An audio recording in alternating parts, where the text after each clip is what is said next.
All right, let's dive right in. We're going to be talking about something pretty fascinating today, a concept that ancient mystery schools supposedly guarded with, secret oaths and symbols.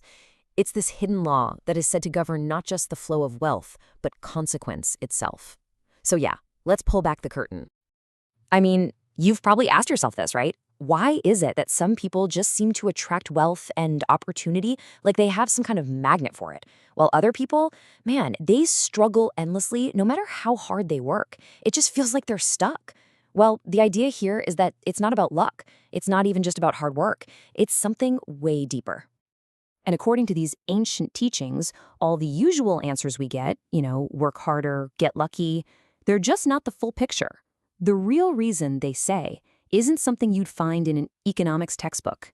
It's a universal, impartial principle. It's a law. And it's just as real and unshakable as gravity. Okay, so here's where we get to the absolute bedrock of this whole philosophy.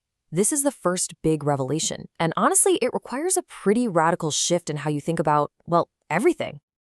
All is mind. Just three simple words, but this is the foundation for everything else.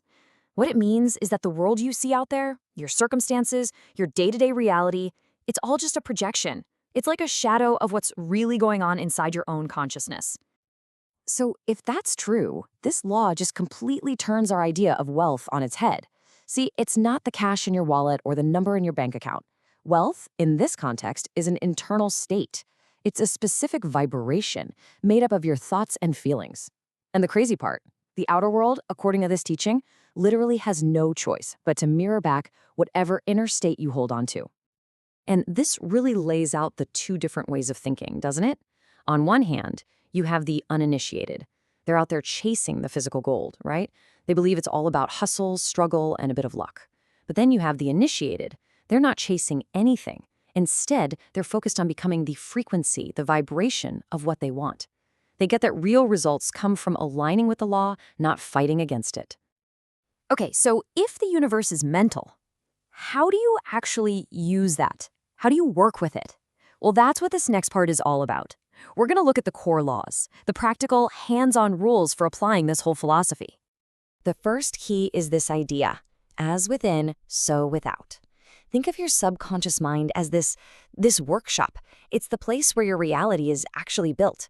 All your habitual thoughts, your deep-seated feelings, the images you play over and over in your head, those are the blueprints. And whatever is on that blueprint is what's going to show up on the outside. You just can't outperform the self-image you hold inside. And the second key?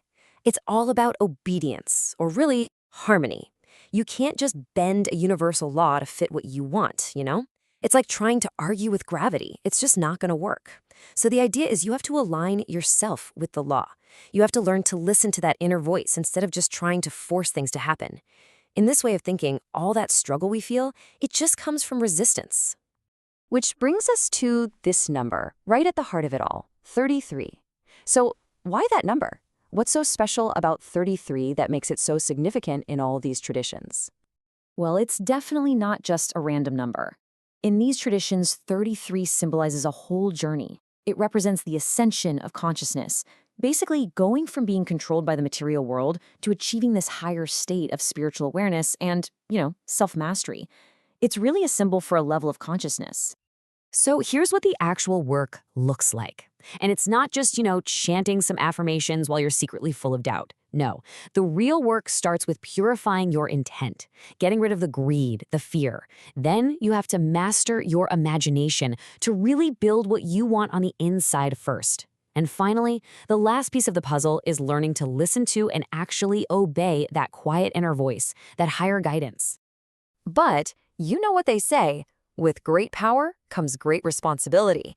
And that's where this teaching takes a turn. The tone gets a lot more serious here, because there's a huge warning about what happens if you misuse this kind of knowledge.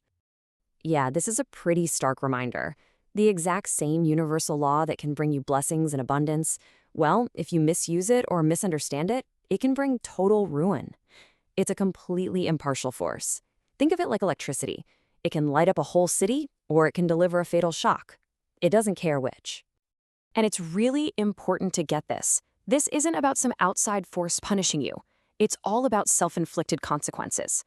When you use this power for purely selfish or manipulative reasons, that lower chaotic energy is just mirrored right back at you, and it shows up as chaos, as loss, as that feeling of emptiness. And these are what they call the 7 shadows of misuse. These are the specific traps that can corrupt the whole process. Things like becoming arrogant with your knowledge, or getting greedy with what you're trying to manifest, or just denying that you're responsible for what's happening. Each one of these is like a wrong turn, a deviation from the law that will without a doubt be reflected back to you. Now, this is a really powerful idea. It suggests that when things fall apart, when there's a downfall or a huge loss because you've misused the law, it's not actually a punishment. It's a corrective measure. It's almost described as a form of mercy, designed to completely shatter a false reality you've built so you can get back on the path of real, authentic growth. So, if the goal isn't just about getting rich, then what is the point of all this? What's the ultimate goal? Well, that brings us to the final and I'd say most important part of this whole teaching. This is where the final objective gets totally redefined. True wealth, it isn't about accumulation. It's about attunement. It's not about owning more stuff. It's about becoming more. It's about becoming the kind of person who is in such perfect harmony with the universe that abundance just naturally flows through you. And that's a really critical distinction to make. The mindset completely shifts from I own this, from possessing wealth, to being a responsible steward of it, a channel for it. Hoarding in this view is like putting a dam on a river. It chokes the flow. But circulating that wealth, using it for good, for higher purpose, that's what keeps the current moving, strong and alive. I think this quote just captures that final state of mastery perfectly. You cannot hold light. You can only become transparent to it. You see? You don't grab onto abundance and squeeze it tight. You just work on yourself. You clear out all the junk until you become so transparent, so aligned, that the light of the universe can just shine right through you, no problem. And this really sums up the intense level of self-responsibility this whole philosophy requires. Your thoughts are your judges. Your emotions are your witnesses. And your circumstances, well, they're the verdict. There's no one else to blame and no one else to credit. The whole court case of cause and effect is happening inside of you. Every single moment. Your life is just the final ruling. And so, we kind of end right back where we started, with a choice. This teaching lays out a path, right?